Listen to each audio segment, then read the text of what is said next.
Plantation से शुरुआत की थी। फिर देखा कि पत्ते भी बहुत जल रहे हैं, फिर खाद भी बनाई पत्तों से।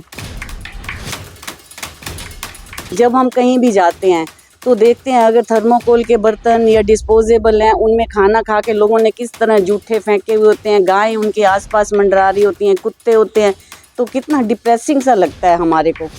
तो मन में आया कि इस पर काम करना चाहिए और फिर 50 बर्तनों के सेट से शुरुआत की। कई लोगों ने रोका भी कि कैसे मैनेज होगा, कई बार बर्तन गुम भी हो जाते हैं या फिर जूठे आ जाते हैं करना तो, लेकिन हमने सोचा नहीं करना है तो करना है।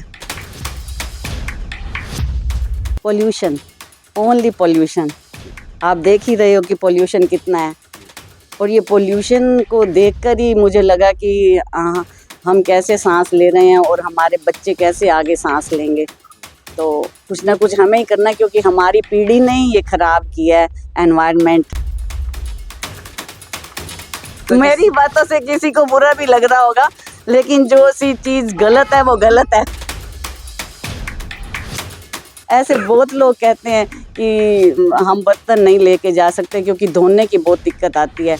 तो मैंने कहा कि मैं फ्री रहती हूँ कि मुझे ले जाओ, बर्तन साफ़ कर दूँगी, कोई दिक्कत नहीं है, लेकिन आप थर्मोकोल यूज़ मत करो।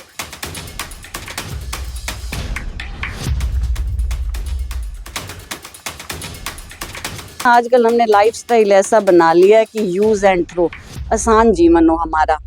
लेकिन अगर हमने पर्यावरण को बचाना है तो हमें ये थोड़ी मुश्किलें जैसे पहले हमारे परिवारों में होता था, तो वो हमें अपनानी पड़ेंगी, नहीं तो हम पर्यावरण को और भी प्रदूषित करते जाएंगे। एनवायरनमेंट का मतलब होता है मिट्टी, पानी और हवा। इन तीनों चीज़ों पर हम लोग काम कर रहे हैं। मिट्टी को भी सुधारने के लिए खाद बनाना और जगह जगह पे लोगों को अवेयर करना कि पत्तों को ना जलाएं। जिस ग्रीन बेल्ट के पत्ते हैं उसी ग्रीन बेल्ट के अंदर उनको डिकम्पोज किया जाए। जिस पार्क के हैं उस पार्क में डिकम्पोज किया जाए, ताकि ये पहाड़ ना बनने पाएं। एक नारी सब पे भारी, ये कहावत आपने सुनी जरूर होगी, लेकिन आज आपको दिखाएंगे। जिस उम्र में ये तस्वीरों में आप महिला देख पा रहे हैं, प्लांटेशन करते हुए नजर आ रही है, ग्रीनरी के लिए, एनवायरनमेंट के लिए काम करते हुए नजर आ रही है। इस एज में लोगों के जो है गोडे दुखने लग जाते हैं, उठना बैठना मुश्किल हो जाता है। लेकिन ये केवल आज ही नहीं, पिछले 10 सालों से इसी तरीके से एनवायरनमेंट पर काम करते हुए नजर आ रही हैं। अगर बात करें तो इनसे बातचीत करने की कोशिश करते हैं। मैम, कैसे हैं? बढ़िया। क्या कर रहे हैं? मैं ये प्लांट्स लगा रही हूँ गमलों में। ठीक है। और ये छोटे छोटे प्लांट्स जो रखे हुए हैं, ये मतलब आप गार्डनिंग में तो आपने बड़े बड़े प्लांट लगाए हुए हैं, तो इनका क्या मतलब क्या वजह रही? और काफी ना ये मतलब गिफ्ट पर्पज से या इस तरीके से नजर आ रहे हैं, काफी फैंसी से, तो ये क्या चीज है? सही पकड़ा है आपने, ये गिफ्ट ही हैं। अच्छा।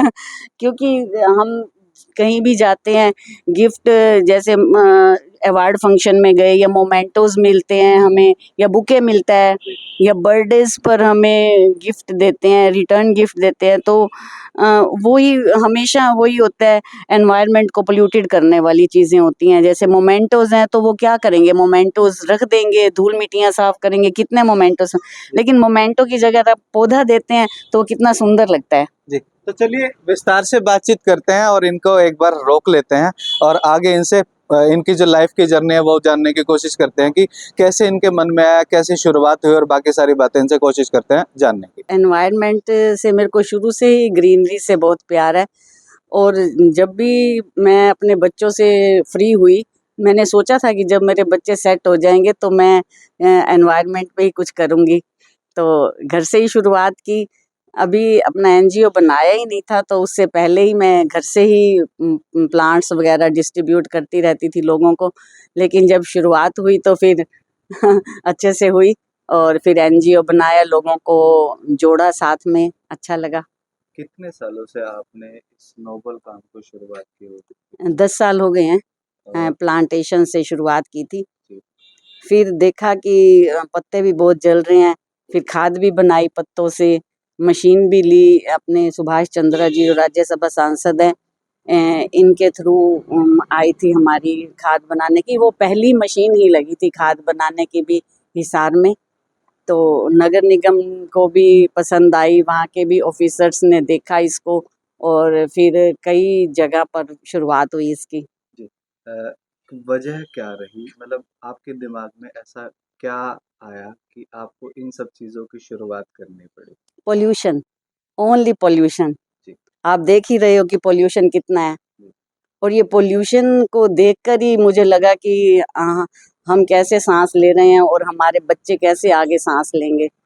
तो कुछ ना कुछ हमें ही करना है, क्योंकि हमारी पीढ़ी ने ही ये खराब किया है एनवायरनमेंट।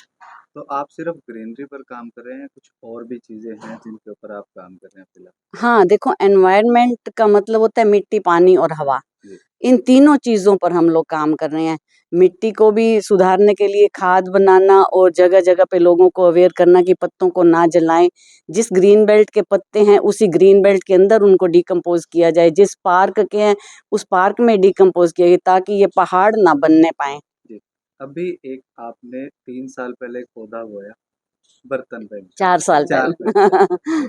वो 50 बर्तनों के सेट से शुरू होके आज जी, 350 बिल्कुल। बर्तनों के सेट तक पहुँच चुका है, वो क्या कहानी?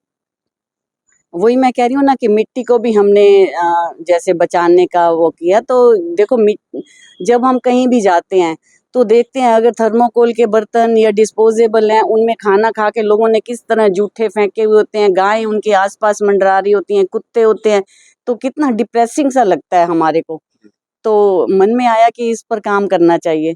और फिर 50 बर्तनों के सेट से शुरुआत की। कई लोगों ने रोका भी कि कैसे मैनेज होगा। कई बार बर्तन गुम भी हो जाते हैं या फिर जूठे आ जाते हैं। करना तो, लेकिन हमने सोचा नहीं, करना है तो करना है। तो क्या प्रोसेस क्या रहता है? ये प्रोसेस ये रहता है कि बर्तन जो भी ले जाता है वो सूखे बर्तन ले जाए, जैसे धुले हुए साफ सुथरे, और इस तरह सूखे सूखे बर्तन ले जाए साफ सुथरे। कोई चार्जेस नहीं है, कोई कुछ नहीं है। लेकिन थर्माकोल का इस्तेमाल तो इसलिए किया जाता है कि उन्हें जो है यूज एंड थ्रो कर दिया जाए, धोना ना पड़े। तो कई बार ऐसे चैलेंजेस भी आते होंगे कि कोई कहता होगा हाँ, कि बिल्कुल, बिल्कुल। क्योंकि ना आजकल हमने लाइफ़स्टाइल ऐसा बना लिया है कि यूज़ एंड थ्रो, आसान जीवन हो हमारा। लेकिन अगर हमने पर्यावरण को बचाना है तो हमें ये थोड़ी मुश्किलें, जैसे पहले हमारे परिवारों में होता था, तो वो हमें अपनानी पड़ेंगी, नहीं तो हम पर्यावरण को और भी प्रदूषित करते जाएँगे। अभी आप बता रहे थे कि कुछ ऐसा इंसिडेंट हुआ कि किसी ने आपको अप्रोच किया कि हम बर्तन धो हाँ, के बिल्कुल। क्या था वो? ऐसे बहुत लोग कहते हैं कि हम बर्तन नहीं लेके जा सकते क्योंकि धोने की बहुत दिक्कत आती है। तो मैंने कहा कि मैं फ्री रहती हूँ, कि मुझे ले जाओ, बर्तन साफ कर दूँगी, कोई दिक्कत नहीं है, लेकिन आप थर्मोकोल यूज़ मत करो। क्योंकि थर्मोकोल, जितना हम थर्मोकोल और डिस्पोज़ेबल यूज़ करते हैं, अगर मिट्टी में दबा रहे हैं, तो मिट्टी रेत बनती जा रही है। तो वो हमें अपने आने वाली जनरेशन को क्या दे के जाएँगे, वो रेत? फिर उनमें हम पेस्टिसाइड मिलाते हैं, इतनी दवाइयाँ मिलाते हैं, किसान लोग उसको, मिट्टी को फर्टाइल करने के लिए। और फर्टिलिटी तो हम खुद ख़त्म किए जा रहे हैं, तो हम अपने बच्चों को क्या दे के जाएँगे? बीमारियाँ। सुनीता जी, मैं आपसे जानना चाहूँगा कि हम अक्सर देखते हैं कि कहीं पर पीपल का पेड़ है, कोई बड़े वृक्ष है, उसके जड़ों के अंदर लोग ना धार्मिक फ़ोटोज़, किताबें छोड़ जाते हैं। तो इसके बारे में भी आपकी जो संस्था है, आप लोग कुछ कर रहे हैं? हाँ, बिल्कुल कर रहे हैं, क्योंकि ये तो या तो पीपल के पेड़ के नीचे छोड़ जाते हैं या नहरों में बहाते हैं। जी। तो हम पानी के ऊपर भी काम कर रहे हैं कि पानी को प्रदूषित ना किया जाए। पहले तो जनसंख्या कम थी, पानी बहुत होता था, नहरों में बहा देते थे तो वो चली जाती थी। लेकिन अब वहीं पड़ी रहती हैं, और पड़ी रहने पर उनमें प्रदूषण होता है, स्मेल आती है, और वो देखने में भी हमारी आस्था कहीं न कहीं प्रभावित होती है। जी। तो हमें अच्छा नहीं लगता, वहाँ पे जानवर भी घूम रहे होते हैं, और वहीं भगवान की मूर्तियाँ जिनकी हमने कभी पूजा करके मन्नतें मांगी है, पूरी भी हुई हैं, लेकिन फिर वो हम नहीं कि नहीं, और ऐसे दुपट्टे भी, ड्रेसेस भी, भगवान की मूर्तियाँ भी वहीं चढ़ाते हैं इधर-उधर। तो ये मुझे कहीं न कहीं इसने आहत किया, और फिर हमने इस पर काम शुरू किया। अब वो सारा सामान हम अपने पास मँगवाते हैं, और उस सामान को हम अलग-अलग तरीके से डिकम्पोज़ करते हैं, सेग्रीगेट करके, और कई बार हम उसको रिसाइकिल भी करते हैं। जी। कुछ स्पेसिफिक इंसिडेंट जो आज हमारे दर्शकों के साथ आप शेयर करना चाहें कि ऐसा कुछ स्पेसिफिक हो, कुछ ऐसा हुआ हो? आपने देखा हो कोई मूर्ति है, कोई फ़ोटो है, ऐसा कोई? बिल्कुल, बहुत मेरे को किया कि हुआ ऐसा कि हम जैसे ही अंदर गए, ये कई बार होता है, एक बार नहीं। तो फ़ोटोज़ पड़ी, वैसे भगवान की फ़ोटो तो हमारे पास हमेशा ही आती हैं, मतलब आती रहती हैं। तो हम इमोशनली इतने ज़्यादा ब्लैंक हो चुके हैं कि किसी के दादा दादी की फ़ोटो भी आई हुई थी वहाँ पर, और फिर थोड़े दिनों बाद और भी ऐसे ही परिवारों की फ़ोटो आई हुई, तो मुझे अजीब सा लगा। मैंने कहा भगवान की फ़ोटो भी हैं साथ में, और अपने जो हमारे बुजुर्ग हैं उनकी फ़ोटो भी यहाँ आई हुई। फिर मुझे लोगों ने कहा ये तो फ़ोटो ही हैं, लोग तो जिंदा को भी बाहर छोड़ आते हैं। तो मुझे लगा भाई इमोशनली हम लोग कितने हम हमारे ख़त्म होते जा रहे हैं, हमारे अंदर से इमोशंस। तो मुझे ये चीज़ें कब हर्ट करती हैं। तो कई बार देखने को मिलता है कि नई-नई ड्रेसेज़ या भगवान जी की या नई-नई मूर्तियाँ भी वहाँ पे मिलती है, जबकि कहा जाता है कि यदि खंडित मूर्ति है तो वो वहाँ छोड़ के आते हैं। परंतु अब जो चल रहा है, बिल्कुल। वहाँ पे नई-नई मूर्तियाँ भी, नई-नई ड्रेसेज़ भी सब कुछ ऐसा मिलता है, तो इसके बारे में क्या कहेंगे आप? नई मूर्तियाँ बिल्कुल सही कह रहे हो आप। अभी हाल ही में इतनी सुंदर मूर्ति आई, वो ड्रेसअप है बिल्कुल आसन के साथ हमारे पास आई, और ड्रेसेस भी इतनी सुंदर लड्डू गोपाल जी की और फोटोज बिल्कुल अभी खोली भी नहीं होती ड्रेसेस, पिन भी लगाया हुआ होता है पॉलीथीन के ऊपर, और वो ऐसे के ऐसे आ जाती हैं। मतलब लोगों के पास इतना ज़्यादा मुझे लगता है वो या तो ज़्यादा पैसा आ गया है, धनवान हो गए हैं लोग, जो नई-नई चीज़ें भी यूँ ही फेंक देते हैं। तो मुझे लगता है इस तरह हम एनवायरनमेंट को ख़राब कर रहे हैं। मैं लोगों को ये कहूँगी कि उनको ये जो अपना अगर कहीं पैसा भी लगाना है या कहीं भी कुछ करना है, तो किसी गरीब बच्चे को पढ़ाई के लिए गोद ले सकते हैं, उनको पढ़ा सकते हैं, कोई अच्छी जगह पे यूज़ कर सकते हैं। इस तरह से भोंडा प्रदर्शन पैसे का ठीक नहीं है कि आप नई चीज़ें भी फेंक रहे हो। जैसा कि मेरी बातों से किसी को बुरा भी लग रहा होगा, लेकिन जो सी चीज़ गलत है वो गलत है।